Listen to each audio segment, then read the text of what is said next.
jamais grandi. Et puis dites, ce Paris, ça vaut la peine d'être vu? Ah oui, c'est impressionnant. Dis donc, il est monté sur la tour Eiffel. De ce qui paraît que comme à largeur, c'est la moitié du pont transbordeur. Peut-être, mais c'est au moins 10 fois plus haut. Ça, vous ne l'avez pas mesuré. Et puis c'est peut-être plus haut, mais la largeur n'y est pas. Hein? Et dis donc, vous vous êtes beaucoup promené là-bas? Ah oui, chaque soir, après mes cours, j'allais flâner sur les boulevards. Alors, vous avez vu Landolfi? Qui est-ce, Landolfi? Un vieil ami. Il avait un petit magasin de tailleur sur le quai. Et puis, il s'est marié une Parisienne qu'il a entraînée là-haut. Alors, vous l'avez sûrement remarqué. Eh non, j'ai pas vu Landolfi. Et vous alliez vous promener tous les soirs? Tous les soirs. Alors? Il est mort, tout cher. Ça ne m'étonne pas, hein. Le climat. Il n'y avait pas une santé à supporter ce climat-là. Hein. Allons donc, Paris est grande. On n'y connaît pas tout le monde comme ici. Oui, c'est grand, bien entendu, c'est grand. C'est plus du double de Marseille. Je crains bien que le double ne soit pas assez dire. J'ai vu au moins 30 cannebières. Oh, police! Rentre les pierres! Et après, on dira que nous exagérons! Eh, vous êtes un vérificateur! Quelle mentalité! Oh, mon pays, que vous êtes lyonnais, vous! Un cocaïne de sort! Midi et demi!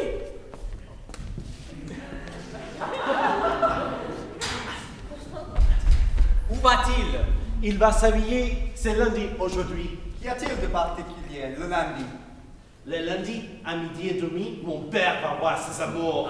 Une italienne, tout ce qu'il y a de beau. Une femme comme ça. Non, maintenant, c'est changé. Il a trouvé une Hollandaise qui est pour moi le double. On m'a dit qu'elle lui prépare des petits plats et ils font la dîner comme de vrais amoureux. C'est charmant.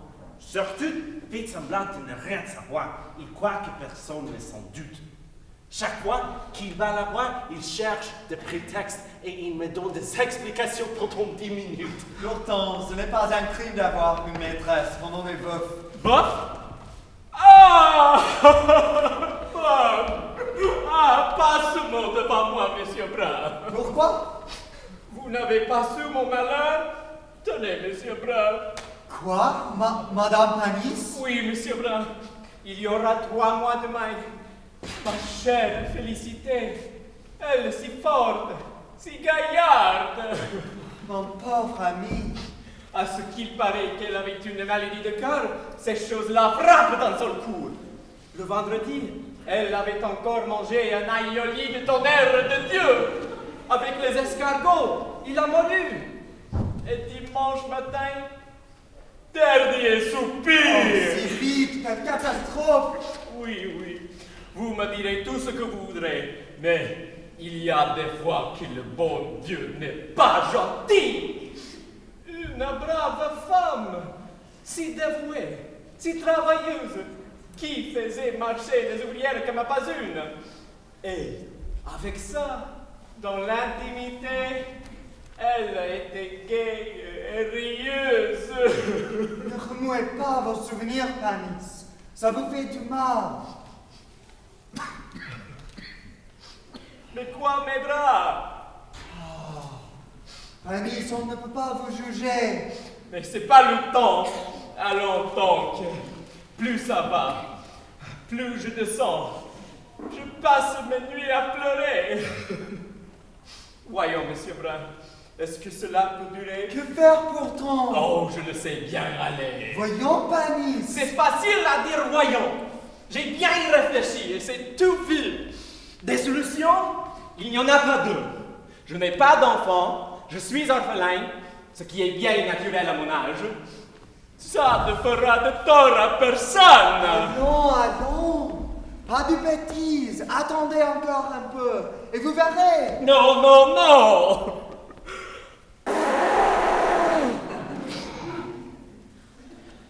Je préfère me remarier tout de suite. Vous préférez vous remarier? Le plus tôt possible, mon bon. C'est bête de rester toujours seul à ce verre de mauvais sang. Elle est morte. Elle est morte. Bien sûr. Et il y en a peut-être qui trouveront que je n'ai pas attendu assez longtemps. Mais en 4 mois, je l'ai pleuré bien plus qu'un autre en 5 ans. Des larmes comme ça, monsieur Brun. Pauvre Penny se va.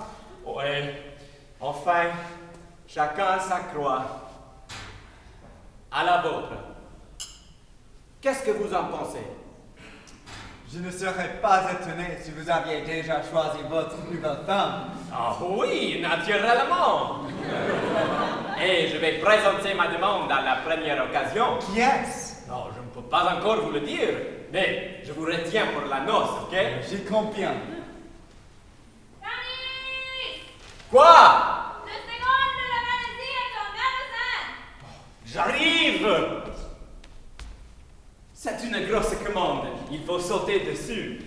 Oh, Camille, tu te dépêches? Ouais, sauvage! Donne-moi le temps d'arriver! Tu ne veux tout de même pas que je me fasse mourir! Vous finirez tout de même par y aller. Que voulez-vous quand on n'est pas rentier? Le travail, c'est le travail.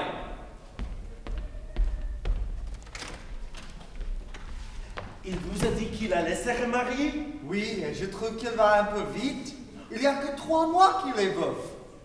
Il vous a dit quelle femme il épouse? Non, il paraît que c'est un secret. Je le sais son secret. Il épouse Honorine, la mère de Fanny. Elle est encore pas mal, Honorine. Je les trouve assez bien assortis. Monsieur Brun, Alors, je sors. bon, tu sors. Je vais faire un petit tour par là. En ville, de ce côté-là. Bon, À quelques courses sans importance d'ailleurs. Peut-être même je pousserai une empreinte jusqu'au café Mosteki. Manger une soupe au poisson, un beefsteak et des pommes frites. Enfin, un petit plaisir. Enfin, je sors. Au fond, vous n'avez pas besoin de donner des explications. Mais je ne donne pas d'explication. Je dis que je vais manger une soupe au poisson chez Mosteki. Oh, ce n'est pas une explication, hein. C'est un renseignement. C'est-à-dire que si l'on a besoin de vous, on n'aura qu'à aller vous demander au café de Monsieur Mosteki. Non, monsieur, non. On ne viendra pas me demander au café de monsieur Mosteki. Je dis que je n'ai rien à dire. Que s'il me plaît de faire un tour, je n'ai pas besoin de demander la permission à Lyonnais. Mais personne ne dit le contraire. Mais c'est incroyable, cette inquisition. Oh, j'ai encore ma tête à moi, hein. On peut me laisser sortir seul. Je ne tomberai pas dans le vieux port. mais papa, personne ne te dit rien. Tu vas faire un petit tour. C'est une naturelle. Voilà le mot. C'est naturel. Mon fils l'a dit. Je sors naturellement. C'est toujours ceux qui ne devraient rien dire qui viennent se mettre au milieu. C'est de la suspicion. C'est de la suspicion. Je ne veux pas être suspecté par un Lyonnais.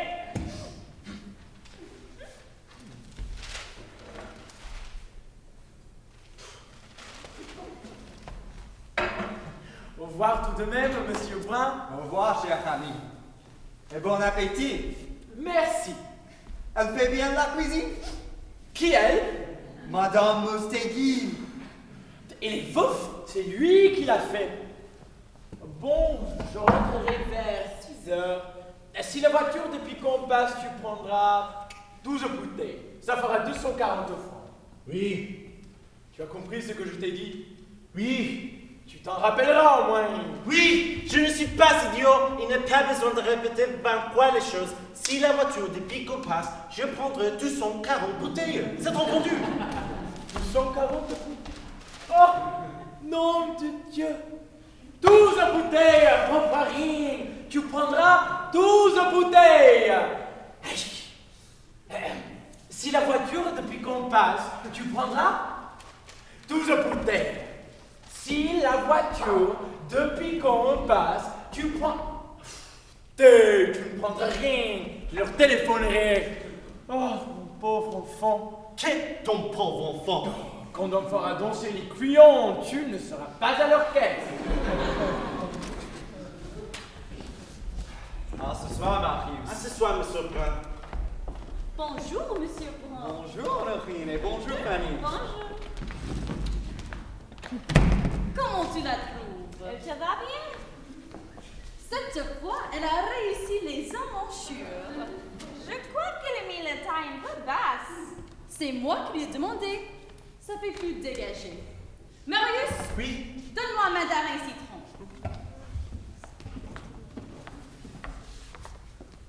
Alors, t'as vendu beaucoup ce matin? Non, je ne fais que 80 francs. Parce que tu viens faire la cossette ici et de rester près de l'inventaire. On ne dit pas l'inventaire. Comment on dit alors? On dit l'inventaire. De quoi je me mêle? Tu ne crois pourtant pas que tu vas apprendre le français à ta mère, non? Donne-moi ton carnet. Merci, Marius. C'est gentil. Tu vas rester là? Oui. Ça va un peu la baraque. Je vais jusqu'à la maison. Pourquoi faire? Pour changer de robe. Celle-là est toute tachée. J'ai honte à côté de la tienne. Bon.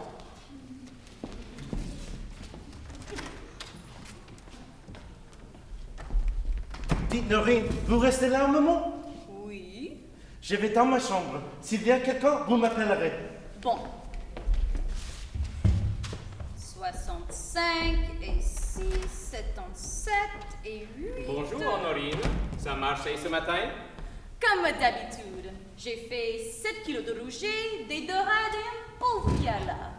91, 95, 96. Dites, Norine, vous viendrez encore au cabanon dimanche?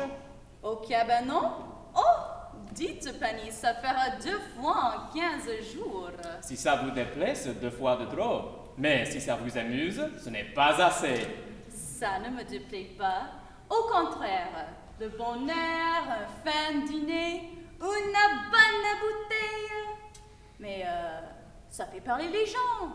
Ah, vous savez, Norine, quoi qu'on fasse, les gens parlent toujours. Panis, depuis quelque temps, je vous vois venir.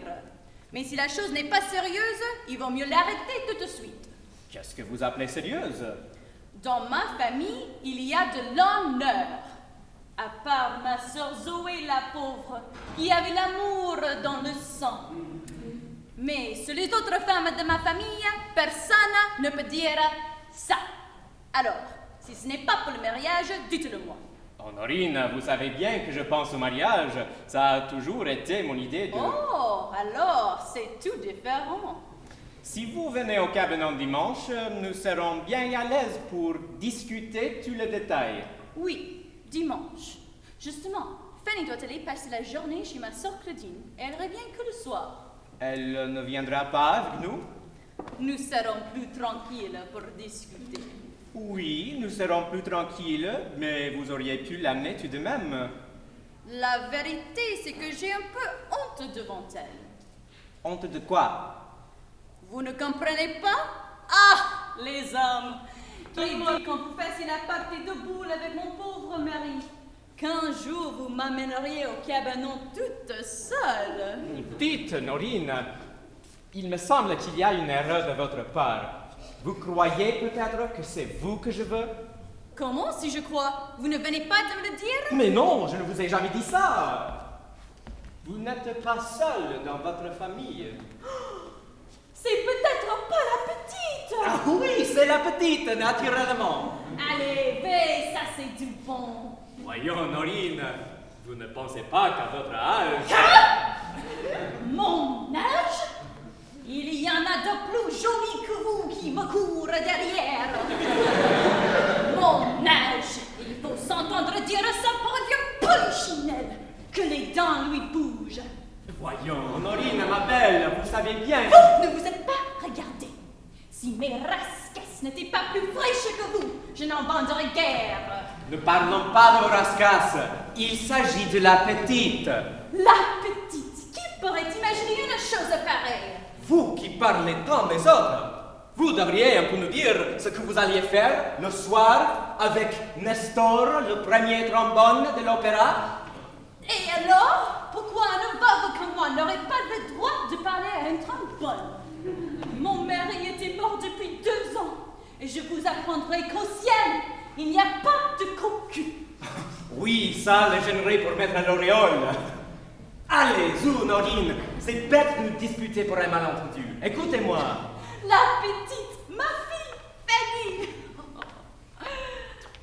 J'aurais donné 100 000 francs à la petite comme dot. 100 000 francs. 100 000 francs.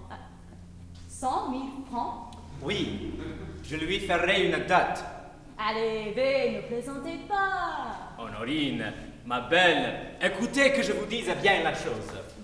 Si vous me donnez la petite, je lui fais une dot de 100 000 francs et une pension de 400 francs par mois pour sa mère. Ah non, ça, non. Ce n'est pas mon genre de vivre au crochet de ma fille. Jamais. Moi, je ne veux rien.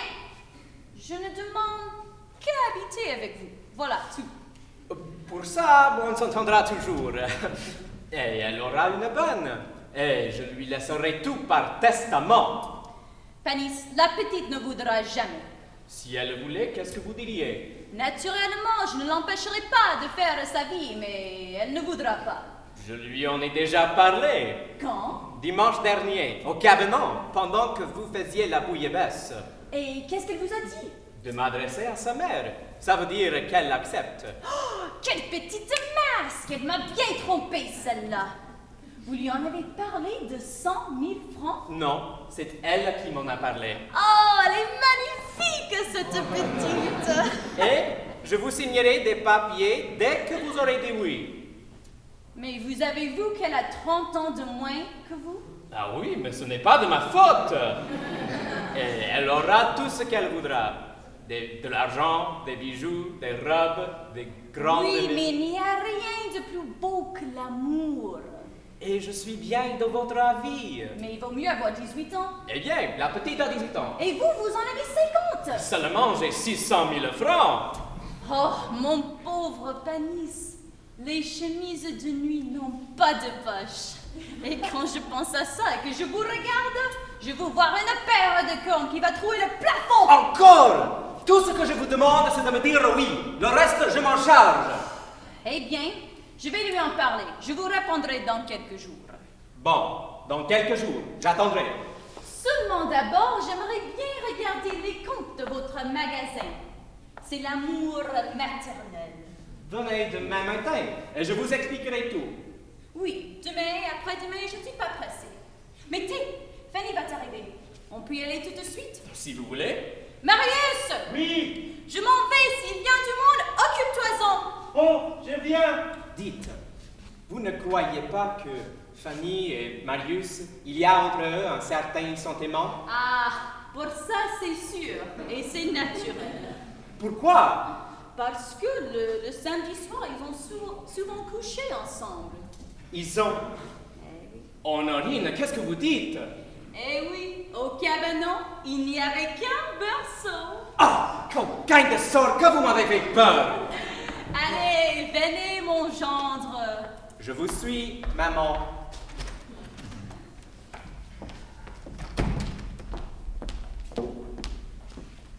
Je ne sais pas, Panis, parce que j'aimais Marius et nous sommes devenus amants. Mais quand la maladie est partie, Marius est parti aussi. J'étais triste, mais je savais qu'il aimait la mère plus qu'il m'aimait. Quand j'ai su que j'étais enceinte, je l'ai raconté à Panis. Le cher homme voulait m'épouser encore, plus qu'avant.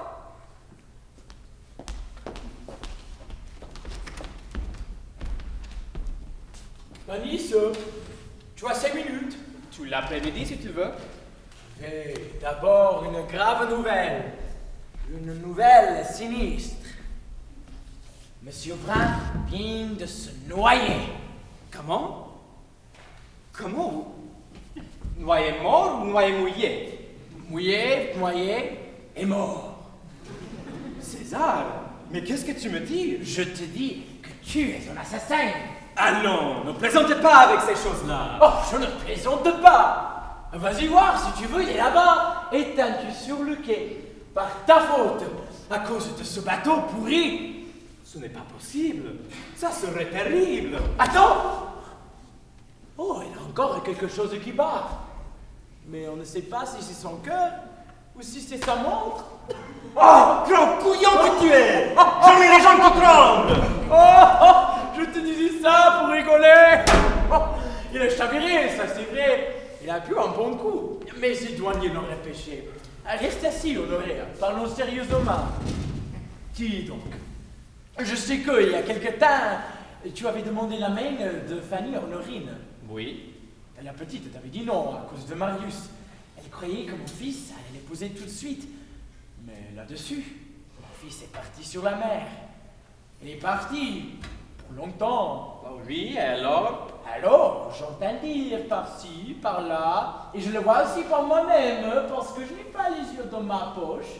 J'entends répéter que tu continues à faire la cour à la petite, et tu as tout l'air d'avoir l'intention de la demander encore une fois. Y a-t-il de vrai là-dedans? Pourquoi me demandes-tu ça? Parce que ça m'intéresse. Beaucoup. César, quoi que tu sois mon voisin et mon ami, je pourrais parfaitement te répondre que ça ne te regarde absolument pas. Ça ne me regarde pas. Pas du tout. Oh, mais pas du tout. Seulement comme je n'ai rien caché. Je préfère te le dire tout de suite. Oui, j'ai redemandé la main de la petite, et cette fois, on ne me l'a pas refusée. Tu en es déjà là? J'en suis même encore plus loin que ça, puisque je suis en mesure de fixer la date tout de suite. La chose aura lieu dans 16 jours exactement. Eh bien, Panis, ce mariage ne se fera pas. Pourquoi? Ton fils revient? Malheureusement, non. Mon fils ne reviendra que dans 26 mois. Mais ce mariage ne se fera pas parce que je ne veux pas. Eh tiens! Eh bien, tu es drôle, toi! De quel droit tu ne veux pas? Tu vois que Fanny, c'est la femme de Marius? Ils ne se sont pas épousés devant monsieur le maire, mais ce n'est qu'une formalité. Nous le ferons quand il reviendra. Et si la petite ne veut pas attendre? Elle voudra parce qu'elle l'aime. Elle le voudra si bien qu'elle vient de me dire oui. Elle t'a dit oui à toi? Parfaitement, à moi. La petite elle-même t'a dit oui. La petite elle-même m'a dit oui parlant à ma personne. Alors là, je n'y comprends plus rien. Rien. Ou plutôt oui. Oui, je comprends très bien. Tu l'as acheté à sa mère. Tu es allé voir cette vieille garce d'Honorine et tu lui as promis une rente pour elle. Et elle a vendu sa fille. Dis la vérité, c'est ça que tu as fait. César, est-ce que tu crois qu'on peut acheter une fille si cette fille ne veut pas? Surtout Fanny, avec le caractère qu'elle a. Voyons, rends-toi compte. Je me rends compte que sa mère a dû lui dire qu'elle était déshonorée, qu'il lui fallait un mari tout de suite, et elle te la jette dans les bras. Oh non, pas du tout. Voyons, Panis, tu sais bien que ce mariage serait un scandale, une gabegie. Tu sais bien que ça serait une gabegie. Qu'est-ce que c'est une gabegie d'après toi? Ah, ça veut dire quelque chose de criminel, et quelque chose qui ne va pas bien. Et d'ailleurs, je ne suis pas là pour te donner des leçons de français, mais pour te rappeler à ton devoir. Réponds-moi. Est-ce que tu l'épouseras? Tout juste. Et pourquoi? Parce que tel est mon bon plaisir. Oh, nom de Dieu! Écoute, Panis, ne nous disputons pas, hein? Soyons calmes, causons comme deux vieux amis. Je sens que nous sommes sur le point de crier! Alors, bien calme, bien posément. Mais je veux bien, moi. Alors, permets à ton vieil ami de te dire que ce que tu veux faire, ce n'est pas joli. Qu'est-ce qui n'est pas joli? Qu'un homme vieux soit le mari d'une fillette, c'est une chose qui déplaît. Ça ne me déplaît pas. Ah, alors là, tu viens de montrer le fond de ton idée. Tu épouses Fanny parce qu'elle est jeune et que ça te fera plaisir de frotter sa jolie peau fraîche contre ton vieux corps de cuir. Mais non, ce n'est pas que pour ça. Ah, ce n'est pas que pour ça, mais c'est un peu pour ça. Tu viens de le dire. Eh bien, tu me dégoûtes. Eh bien, c'est ton droit. Sois dégoûté. Que veux-tu que j'y fasse? Je veux que tu ne me dégoûtes pas. Je veux que tu te conduises comme un gentilhomme provençal. et non pas comme le dernier des Margoulins. Et ça, s'il me plaît, de me conduire comme le dernier des Margoulins. Alors, si tu refuses de suivre les conseils de ton vieil ami, je serai dans l'obligation, le jour de la noce, de t'attendre devant l'église. À la sortie, Non, à la rentrée. et qu'est-ce que tu me diras? La première parole que je te dirai, ça sera un coup de marteau sur le crâne. Et après, je te saisis, je te secoue, je te pétine et je te disperse aux quatre coins des bouches du Rhône. Écoute, César, il y a 40 ans que je te connais, et depuis 40 ans, tu me dis mon vieil ami. C'est mon vieil armardeur qu'il faudrait dire. Quoi? Depuis l'âge de Josette, tu me tyrannises, tu me tortures, tu me supprimes. Folie de la persécution. Et quand j'ai connu Marie-Frisette, et que j'en étais amoureux fou, toi, tu as tout fait pour nous séparer, tout, parce que tu étais jaloux. Moi, j'étais jaloux de Marie-Frisette, mais elle était horrible à voir, Marie-Frisette. Elle était maigre comme une bicyclette, et elle louchait. Elle n'était pas maigre, elle était mince. Elle avait ce que l'on appelle une coquetterie dans l'œil. Mais ce n'est pas d'elle que tu étais jaloux, c'était de moi. Oh, moi, j'étais jaloux de toi. Mais qu'est-ce que tu as insinué? Oui, de moi. Quand j'étais avec elle, tu perdais ton esclave. Et cette tyrannie abominable, elle a duré plus de 30 ans. Mais pourquoi m'as-tu supporté si tu me détestais à ce point? Parce que tu as une grande gueule et rien d'autre. Et maintenant, tu t'imagines que ça va continuer? Tu as la prétention d'empêcher mon mariage